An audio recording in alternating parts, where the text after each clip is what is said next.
கோவை மாவட்டம் குனியமுத்தூர் பகுதியில் உள்ள துளிர் சிறப்பு பள்ளியின் ஆண்டு விழாவில் மாற்றுத்திறன் கொண்ட குழந்தைகள் பல்வேறு நிகழ்ச்சிகளில் பங்கேற்று திறமைகளை வெளிப்படுத்தினர்.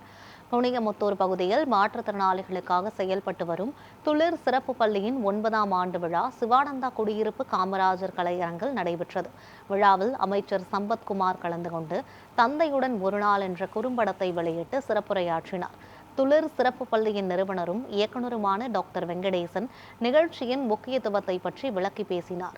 மாவட்ட மாற்றுத்திறனாளிகள் நல அலுவலர் வசந்த ராம்குமார் மற்றும் Abirami college of occupational therapy கல்லூரியின் முதல்வர் டாக்டர் நரேஷ் பாபு கருணாகரன் ஆகியோரும் சிறப்பு விருந்தினர்களாக கலந்து கொண்டனர். மாற்றுத்திறன் கொண்ட குழந்தைகள் நடனம், நாடகம், ஃபேன்சி டிரெஸ் போன்ற நிகழ்ச்சிகளில் கலந்து கொண்டு தங்களது திறமைகளை வெளிப்படுத்தினர்.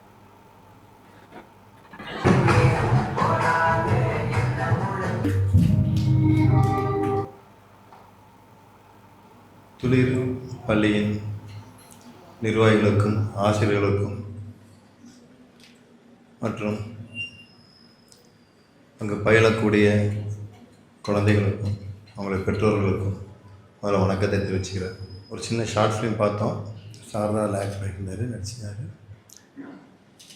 அது நடிப்பாக இல்லை, ஒரு உணர்வு தான் பார்த்தேன். ஒரு பேரண்ட்ஸ் ஒரு தந்தையோட வழியை மட்டும் போட்டிருந்தார்.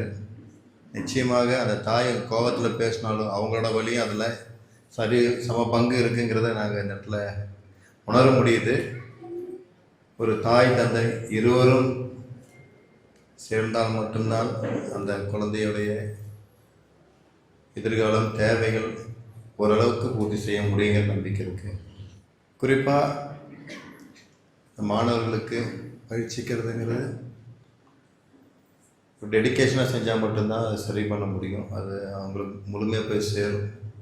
ஒரு வேலை அப்படிங்கிறத விட அந்த குழந்தைக்கு தேவை அப்படிங்கிறது உணர்ந்தால் மட்டும்தான் முழுமையான பலன் அந்த குழந்தைக்கு போய் சேரும். எளிதில் கிடைக்க முடியாத விஷயத்தை கொஞ்சம் நம்மளுடைய அர்ப்பணிப்பும் ஆதரவும் அன்பும் சேர்ந்து அவங்களுக்கு அதை கிடைக்க வைக்க முடியும்னா அது செய்கிறது நிச்சயமாக கடவுளுக்கு சமமானவர்கள்.